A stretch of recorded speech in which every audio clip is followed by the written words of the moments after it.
I've gone and done it, and it's not my fault. It's really not my fault. It's the whole, nothing to do between phase 1 and 2. I can only spend so much time on the PTR. New World's gone. Obviously, New World's gone for a month. That's no longer an option. And I've been toying around with other games. I've been playing a bit of the Ascent, which I've got a review going on about the Ascent, hopefully today, if not latest tomorrow on SJ Gaming Live. It's also where I live stream, so make sure you chuck a sub over there, because you might see me live streaming what we're about to talk about now, which you've read the title, you've looked at the thumbnail. Yeah, I'm talking about Wrath.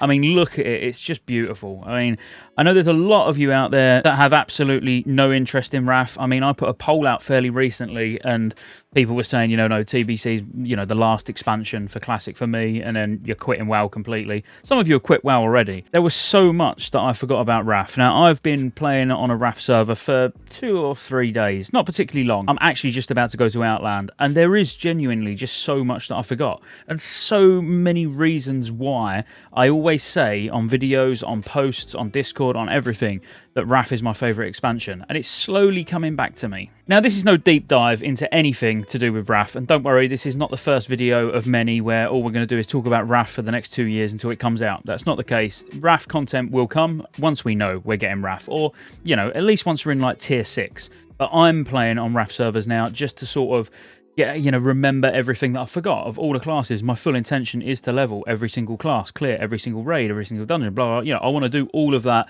so I can then put the content out for yous closer to the time. So if you're not subscribed to the channel, obviously now's the time to subscribe, especially if you're looking forward to Wrath, because that's the natural shift that this channel is going to take. But like I said, over on SJ Gaming Live, I'm going to be doing various game reviews, like honest reviews. Should you buy the game? That's the title of each video. Should you buy XYZ, whatever it is. But anyway, so Wrath of the Lich King, for me, why it's so amazing, like fantastic, the things I love about it. And some of the things I like about it, nobody else likes. And if you watched any of the podcasts we used to do with, like, even Cargos, TSW, Crix, leading up to TBC, I was even saying then that if we was going to see hashtag some changes like we have, I wanted to see achievements, because I really like achievements. I like that it gives you something to do, and especially on actual Classic, like an actual Blizzard account, opposed to private servers. Private servers is not somewhere that I would go around achievement hunting, just because, like many of you say in the comments, these servers can get shut down, the characters get deleted, blah, blah, blah. I'm actually playing on a seasonal server anyway, so, it is literally just fast progression from Nax all the way to ICC, because I want to rattle through it quick on multiple characters for obvious reasons. But there's just so much I forgot. And if you're a Druid watching, let me just give you some examples. And this is just one class. Subtle changes that I completely forgot about. Like, Boomies, for example, become absolute AoE machines, to the point where I've been speaking to people who do, raid in a hardcore, or they raid hardcore on Wrath servers. They choose to not even go to Lich King without a Boomy, for example, just because the AoE is that strong. It's subtle things, just like Hurricane no longer having a cooldown, so you can quite literally spam it if that's what you want to do. You can just spam it if mobs start moving. Yes, it's mana intensive, obviously, as you would expect. And then when you have a quick look at the talent, so I am actually leveling as Boomy, which is going to be a bit of fun anyway. But, improved Boomy, which is, giving 3% haste, 30% of your spirit as additional spell power. When you go down Earth and Moon, so when you Wrath and Starfire, it gives 13% spell damage taken by that mob, and it also increases your spell damage by 6%. And let's not even talk about Starfall. Starfall is just disgusting AoE, but there's so many good changes to the talent trees, and they start to look a little bit maybe bloated. You're looking and you're like, oh my god, there's so many choices, but there's so many good choices. And obviously I'm a massive Feral fanboy, so we better not even start there. But the way the stats work, you would rarely want to level as Boomy, would you? Because you're after one kill.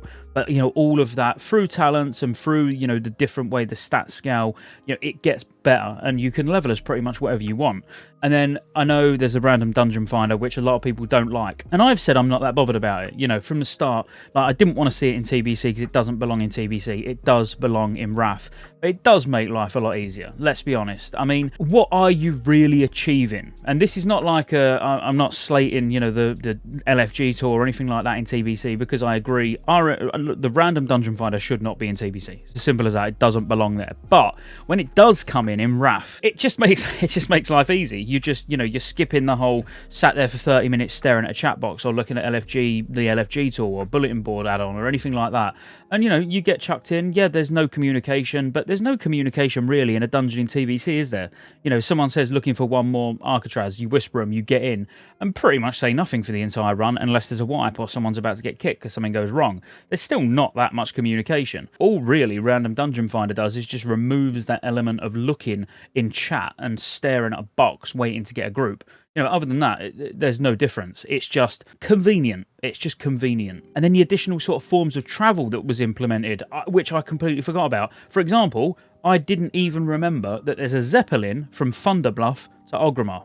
I mean, that's brilliant. Thunderbluff to Orgrimmar, like, I completely forgot that that was even a thing. Don't get me wrong, I don't play Horde that much anyway, so, you know, that's probably why. But all the classes just feel better. You know, so far, I'm going to get a Druid up first. That's going to be the first class, and then I pretty much will be leveling every single character on SJ Gaming Live. So if you want to see some Wrath, raids, everything, you know where to go. But I genuinely just forgot how just entertaining everything is. It's so different, but also so similar to TBC. That's the way I would describe it. So if you've never played, you know, classic vanilla, and or TBC or Wrath, and you're thinking TBC is like the highlight, that's where you're going to stop. I would urge you to think about Wrath, because Wrath genuinely, for me, I've said all along, is my favourite expansion. Some of the best raids, the raids are more difficult, particularly hard modes are going to be more difficult than anything you're going to do in TBC. It's just overall better. But the question is, are we going to get it? With the way everything is at Blizzard at the moment, obviously, you know, there's a change in management now. You've got co-managers at the top running the show, which could bring positive change. Obviously, we've got to get rid of all this lawsuit that's going on and everything, and they've got to sort of tidy their house up, basically. And then hopefully they can start focusing more on the community and the player base, as well as obviously focusing internally on their own policies and things that they've been doing wrong in the past. But if they can start to shake things up and actually make some positive changes to bring people back to retail, back to classic, instead of at the moment we're losing one content creator after the other, one, you know, huge streamers moving on to different games. And what that actually does is that takes a lot of their viewership with them. And you might be like, no, you know, I watch streamers, I wouldn't go anywhere. That's you. There's a huge amount of people that would watch any big streamer, I'm not going to name, you know, and then they'll change game, and then everybody's like, oh, I'm going to go and play it with them, and they go. So, you know, we need to try and bring some of these people back, and we need to try and they need to make WoW great again. And they've failed miserably so far in vanilla and TBC, in my opinion. It's been fine. It's been an okay experience, but it's not been great by any stretch of the imagination. And I think Wrath would be the one place that they need to get it right. When it comes to the Wrath pre-patch, it comes to the Wrath testing and everything like that, they've got a big opportunity to bring a lot of people back for Wrath, because there's a huge amount of people who think of Wrath as fondly as I do, and they need to get it right. But to get it right, they need to listen. They need to make positive changes. They need to understand the game, because they don't understand. They seem led by the wrong people, put it that way. But maybe not for much longer. And let's not forget, Ulduar, ICC, Trial of the Crusader. A lot of people didn't like Trial of the Crusader, but I did. You know, but some of the best raids, don't get me wrong, the first phase will be dire in Wrath of the Lich King, I can tell you now. They would need to hurry that along, because if you think phase 1 in TBC is a bit lackluster, you know, as in not a great deal to do at the moment, maybe you've just got everything on farm, you just log on one day a week, Wrath will be even worse, because Nax, OS25, EOE, you know, you're going to get all that down relatively quickly, and you've not got those huge attunement grinds to do or anything like that. You know, it all gets more flushed out. So I could see the first phase of Wrath suffering if they don't do something to spice it up. But don't get me wrong, we don't even know if we're going to get like all the way through TBC yet, and I'm talking about Wrath. But I'm talking about Wrath because I'm playing Wrath. So like I say, if you want to see some quality Wrath of the Lich King gameplay, make sure you subscribe on SJ Gaming Live and here, obviously. And let me know in the comments, do you want Wrath of the Lich King? Will you quit before Wrath, or is it something you're looking forward to? Is there anything I've not mentioned? So outside of achievements, Dungeon Finder, and the much better class systems that we get in Wrath, is there anything that I forgot that you also are looking forward to, that you think is going to be great? Let me know in the comments, and I'll see you on the next one. Peace out.